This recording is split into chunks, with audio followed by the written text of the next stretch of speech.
Profit loss and average WCS के अंदर तुम्हारा सब्जेक्ट है, ठीक है, कॉपी में है।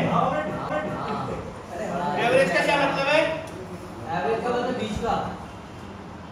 हिंदी में बीच का तो वो बोलते हैं एवरेज मतलब होता है दोनों का समांतर। लमसम। लमसम का मतलब तो ये होता है इकट्ठा जो मिलता है उसको बोलते हैं लमसम। एवरेज का मतलब मीडियम तो अधिकतम और कॉमर्स तो नहीं है, अधिकतम और न्यूनतम के बीच का अंतर। लगभग। औसत लगभग का अप्रोक्सीमेट ये होता है, औसत हो गया।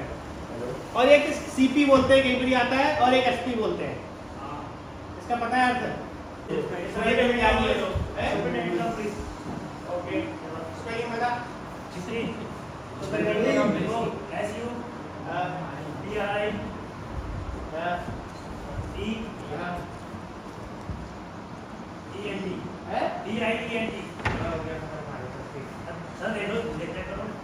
चेक कर लेगा तो काय देना चाहिए छोटे।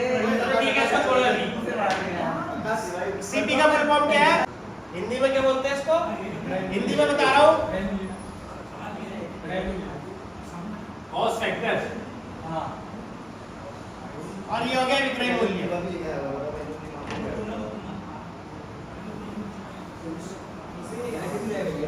सीपी का मतलब क्या हो गया बताना है, किसको पता है? किसी को जिसने थोड़ा बहुत पढ़ा हो?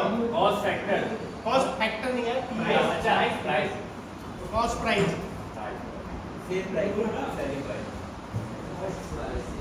सेलिंग प्राइस या सेल प्राइस, वैसे सेलिंग प्राइस होगा लेकिन सेल प्राइस भी चलेगा, ठीक है। ये हो गया क्रय मूल्य, विक्रय मूल्य। क्रय मूल्य कोई क्या होता है? क्रय मूल्य वो होता है जिसको हमने बल्क में कोई सामान खरीदा हमने वो जितने में लेकिन यहाँ पर क्या होगा? क्रय मूल्य वो हो गया जिस पर किसी दुकानदार ने किसी और दुकानदार से सामान तो खरीदा। वही होता है बल्क में खरीदते हैं जो एक मूल्य की जो लागत आती है वो क्रय मूल्य होता है, उसे जितने बेचा उसका विक्रय मूल्य होता है, और जो उसके बीच का अंतर है वो प्रॉफिट होता है। उसके बीच का अंतर प्रॉफिट होता है। मतलब क्रय मूल्य विक्रय मूल्य में जो अंतर आया।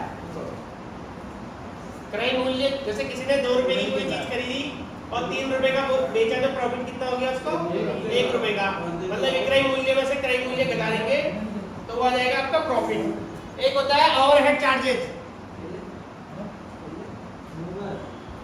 इसको क्या बोलते हैं? Overhead charges. ये है तुम्हारे इसमें टॉपिक में, पढ़ा रहा हूँ। ओवरहेड चार्जेस, ये ओवरहेड चार्जेस क्रय मूल्य के साथ लग के अधिकतम खुदरा मूल्य जो भी है ओवरहेड चार्जेस टैक्स लगा। ओवरहेड चार्जेस मतलब ये हो गया, कोई दुकानदार है, अगर वो किसी दुकान में गया, बड़ी दुकान में जहाँ से वो बल्क में सामान खरीदता है, 100 रुपए का उसने सामान खरीदा तो वो उसको 200 में बेच रहा है। नहीं, 200 तो बात की बात है। 100 रुपए का सामान खरीदा तो वहां जाने में उसको पैसा लग रहा है। टाइम को छोड़ो, जाने में वहां गया ऑटो में हो, 50 रुपए उसका ऑटो का लगा। 1000 रुपए की चीज मानते हैं क्योंकि 100 रुपए में एग्जाम्पल सेट नहीं हो पाएगा, जितना तो 50 रुपए उसका ऑटो में जाने का लगा, फिर उसका 100 रुपया किराए में लगा, तो कितना हो गया इसका? मतलब उसको कॉस्ट, इफेक्टिव कॉस्ट कितनी पड़ गई? 1150 रुपए की। मतलब उसको चीज पड़ गई, चीज तो खरीदी उसने 1000 रुपए की थी, लेकिन 50 रुपए उसका जाने का खर्चा और 100 रुपए भाड़े का खर्चा, तो 1150 हो जाएगा। अगर उसको 1150 में बेचेगा तो उसको कोई फायदा नहीं होगा, क्योंकि वो पड़ा ही तो नहीं गया उसको, इफेक्टिव कॉस्ट उसकी है। लेकिन अगर उसको 1200 रुपए में बेचता है तो उसको 50 रुपए का फायदा हो जाएगा। लेकिन ये तब तक नहीं जुड़ेगा जब तक तुम्हें क्वेश्चन में नहीं दिया हो। अपनी मर्जी से होता तो खर्चा है ही, कोई भी दुकान में ऐसे सामान नहीं आए। चलो एक क्वेश्चन लिखो।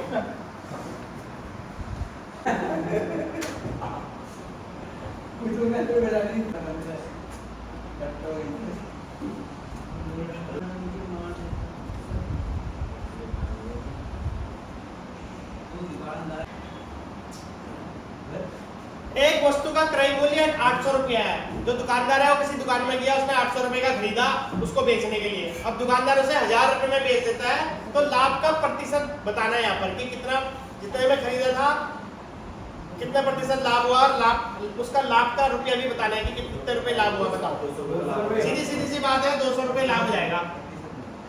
1000 में आया नहीं, 800 रुपए में आया था और 1000 का बेचा तो 200 रुपए लाभ होगा। लाभ का प्रतिशत निकालो, ये तो सबको पता चल जाएगा कितना लाभ हुआ। भाई बता सकता है बिना उस करे हुए कैलकुलेशन? बिना निकाले हुए तो वो है 20% हो जाएगा। 20 25 100 होता है और 200 बच्चे 1000 20% निकल जाएगा। रोला जमा गुड। लेकिन अगर वैसे निकालेंगे, कैसे निकालेंगे प्रतिशत? 200 1000 का कितना प्रतिशत है? तो 200 बट्टे 1000 इंटू 100। 2 जीरो गए, 2 जीरो गए, 1 जीरो गया।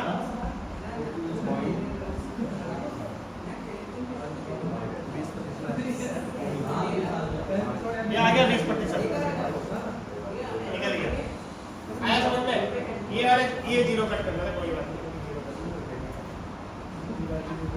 गुड। मैंने पढ़ा नहीं लगा। तो एक क्वेश्चन और लिखो।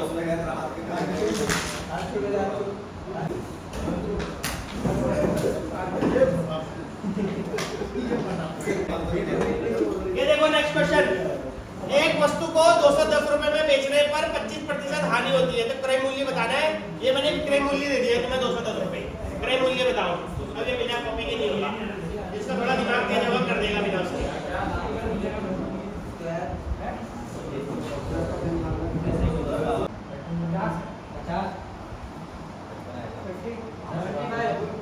या क्रय मूल्य हानि हो रही तो उसको 50 कैसे हो जाएगा?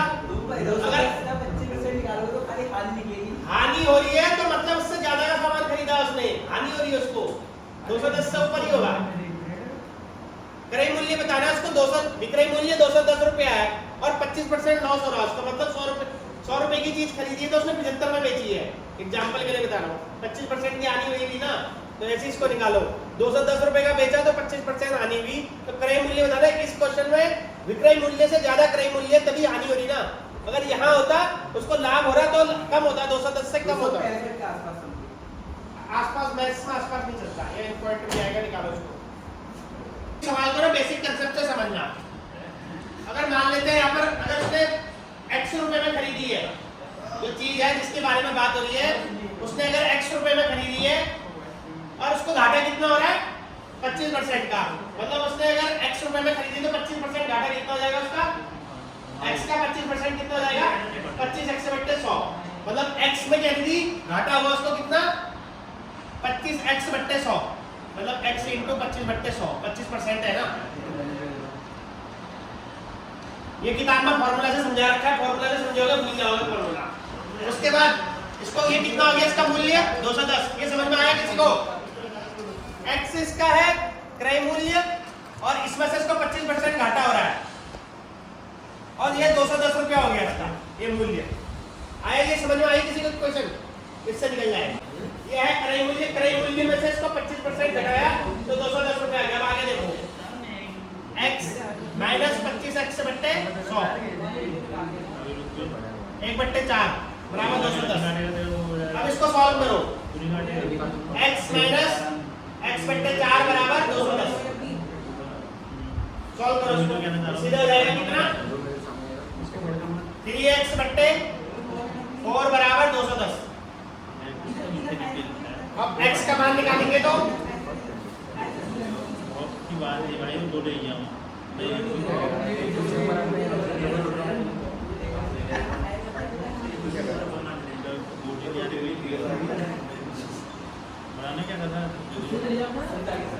क्या आया समझ में किसी को?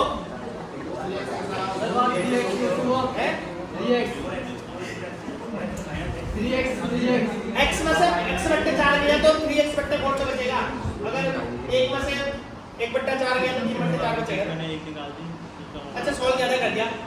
अच्छा सॉरी, इसके आगे तुम्हें समझ में नहीं आ रहा है। ऐसे आएगा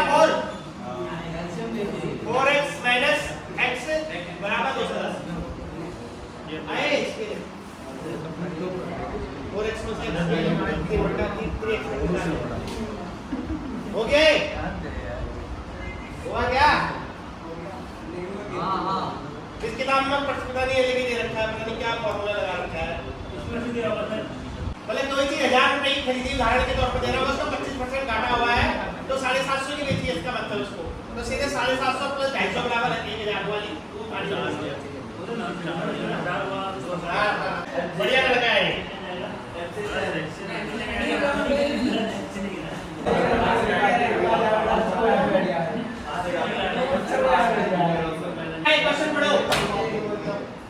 रुपए में खरीदी गई वस्तु को 30 रुपए में बेचा जाता है तो इसका मतलब लाभ हो रहा है। इसको 25 की चीज खरीदी है 30 में बेचा जा रहा है तो लाभ का प्रतिशत ज्ञात करो। इसको नॉर्मल जो बंदा करेगा ना तो ऐसे ही सॉल्व कर देगा। इसको इसके लिए जरूरत नहीं है लगाने की, थोड़ी सी भी मैथ अगर ठीक है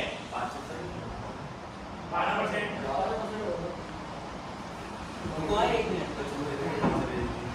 देखो सीधी बता, 25 में खरीदी चीज 30 में बेची तो लाभ कितना हो गया 5%। तो 25 का 5 कितना हो गया 5 25 25 20 20%।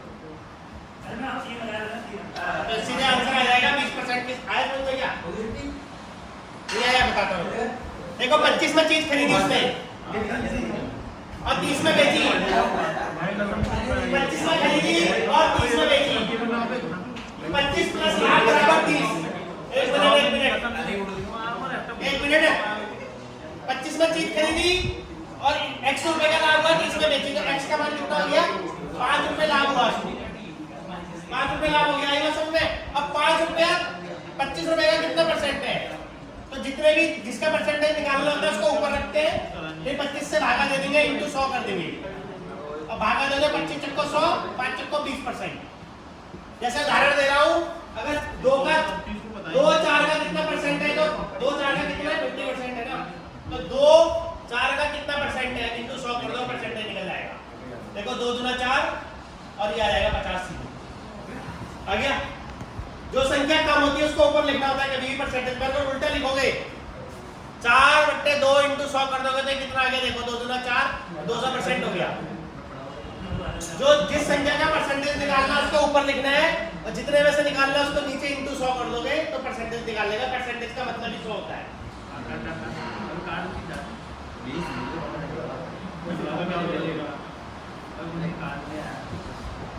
थोड़ा बहुत आया लाभ हानि और औसत का पता है कि औसत का सवाल देखता हूं उसमें। औसत का सवाल नहीं दे रहा, औसत तो सरल है कोई भी कर लेगा। गुड। एक सवाल औसत का पता है किसी को?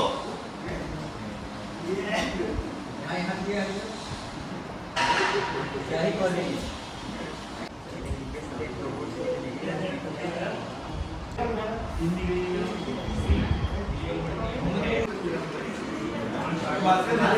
क्वेश्चन देखो इधर। 3 व्यक्तियों की औसत आयु 40 वर्ष है। यदि इनकी आयु का अनुपात 3:5:7 है तो सबकी आयु बताओ। सर उसका ये भी ऐसे ही आया बिना देखे बताने इसका आगे बोर्ड में आगे कराऊंगा। ये इसमें तुम्हारे इसमें नहीं आगे जाओगे कहीं तो मैं कर रहा हूं उसमें ऐसे ही आएंगे 25 सवाल नॉर्मल सा है। जिसने अगर एक कमेंट पढ़ी है वो भी कर देगा। इसके लिए तो हाथ लगाने की जरूरत नहीं है। 3:5:7 तीनों को जोड़ो कितना आएगा 5 3 8 और 7 15। अब 15 ये है तो इसमें 40 है तो 40 को 3 से बड़ा करोगे कितना हो गया 4 3 12 120 हो गया। हुआ 120। एक का 40 है ना 3 का निकालना है। कोई कॉपी नहीं करो ऐसे निकालना तो तीनों की आय कितनी है करो। इसका आंसर हो जाएगा ये होगा देखना।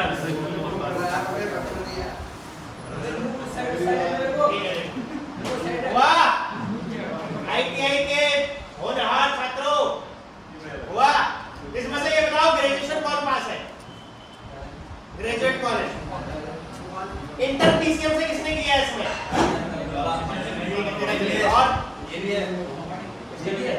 और इंटर 10th में पढ़ी थी मैं।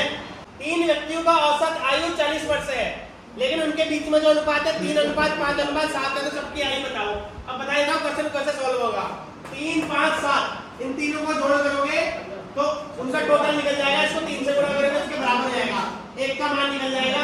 जो एक का मान निकलेगा उसको 3 से गुणा करोगे 5 से गुणा करोगे 7 से गुणा करोगे तो तीनों की आयु निकल जाएगी। करो करो चलो बताए तो ये देखो यहाँ पर 3 + 5 + 7 और यहाँ बराबर कितना हो गए 5 3 8 और 7 15। x बराबर 40 × 3 x बराबर